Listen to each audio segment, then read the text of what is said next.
మంచి కార్యక్రమం. ఎందుకంటే మొన్ననే మీరు గుడ్ ఫ్రైడే జరుపుకున్నారు.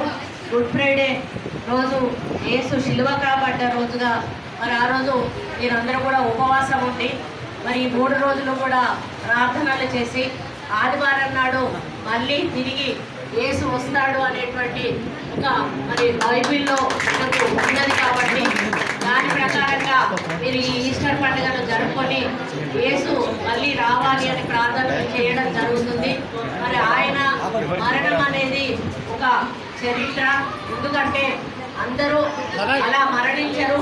మరి ఆయన ప్రజల కోసం, ఎందుకంటే పన్ను కట్టొద్దు అని చెప్పినందుకు అప్పుడు ఉన్నటువంటి రాజులు ఈయనను శిక్షించండి, డబ్బులు తీసుకొని ఆయన దుర్వినియోగం చేస్తూ ఉన్నాడు అని చెప్పేటువంటి ఒక అపవాదు ఆయన మీద వేసి మరి అప్పుడు ఉన్నటువంటి క్రైస్తవ మతస్థులే ఆయనను విమర్శించినప్పుడు అప్పుడు ఉన్నటువంటి రాజు ఆయనకు శిలువ వేసి శిక్ష వేయండి అని చెప్పినప్పుడు ఆయనకు మరి శిలువ భుజాన మోపిస్తూ చేతులకు మొల్లలు కొట్టి మరి ఆయనను ముళ్ళ కిరీటంతో నడిపించుకుంటూ కొరడాతో కొట్టుకుంటూ మరి ఆయనని హింసించి చిత్ర హింసలకు గురి చేసి ఆ రోజు రక్తం చిందించి మరణించే విధంగా ఆయనను మరి వేలాడదీయడం జరిగింది. ఆ రోజు యేసు ప్రభు ఒకటే చెప్పాడు, నేను నా కోసం కాదు మరి సమాజం కోసం, సమాజంలో ఉన్న ప్రజల కోసం, సమాజంలో ఉన్న పాపం చేసిన వాళ్ళ పాపం పోవడానికి ఈరోజు నేను మరణిస్తూ ఉన్నాను. మనం ఎప్పుడు కూడా అహంకారంతో ఉండకూడదు, అందరితో కలిసిమెలిసి ఉండాలి. మరి మనకు ఉన్నది కదా అని చెప్పి మనమే అనుభవించకూడదు. మనం ఒక 10 మందికి మరి దానం చేయాలి, మనతో సమానంగా వాళ్ళని చూసుకోవాలి అని ఇటువంటి ఎన్నో బోధనలు ఆ రోజు ఆయన చేశాడు. మరి ఆ రోజు ఒక మాట కూడా చెప్పాడు, ఏంటి అంటే నేను వెళ్తున్నాను కానీ నిన్న వాళ్ళ శిష్యులతోటి ఆయన దగ్గర ఉన్న చపాతి రొట్టె పంచుకుంటూ అన్నాడు, నేను వెళ్తున్నాను, నా జ్ఞాపకంగా మీరు ఉంచుకోండి, ఇదే నేను నా చివరి వీక్లో అని చెప్పాను. అంటే ఆయన చనిపోతున్నా అనే విషయం ముందే తెలిసింది. మరి అప్పుడు ఆయన దాని ప్రకారం ఏ సందేశం ఇచ్చాడంటే మనము పైకి వెళ్ళేటప్పుడు మన చేతిలో 1 రూపాయి కూడా తీసుకెళ్ళము అనేటువంటి ఒక సందేశం ఇచ్చాడు.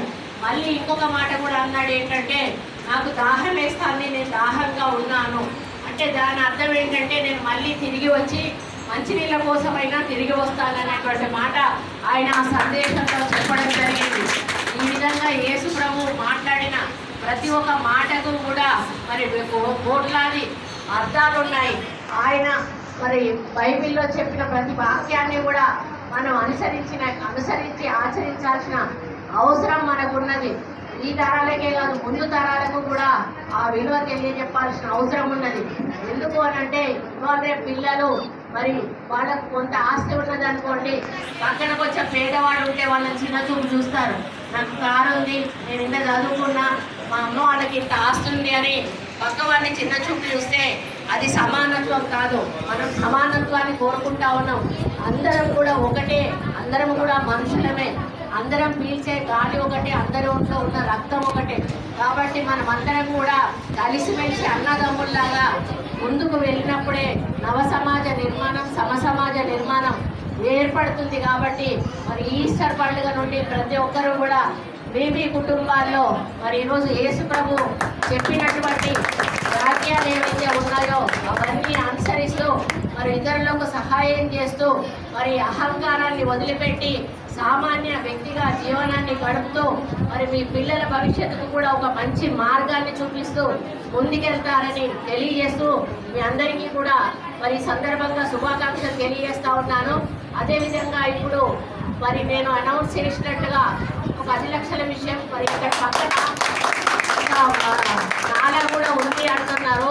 మరి అదంతా కూడా టెక్నికల్గా పరిశీలించాల్సిన అవసరం కూడా ఉంది అని చెప్తా ఉన్నారు. ఎందుకంటే మనం ఒక 10 లక్షలు పెట్టేటప్పుడు అది వృధా కాకూడదు, మళ్ళీ మీకు ఉపయోగపడే విధంగా ఉండాలి.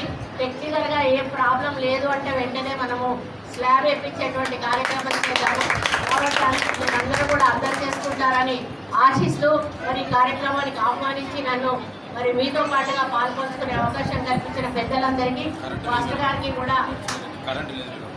కరెంట్ పోల్స్ కూడా పెట్టుకోండి, మీరు అప్లికేషన్ పెట్టుకోండి, తప్పకుండా చేస్తారు, మేయర్ గారు చూసుకుంటారు.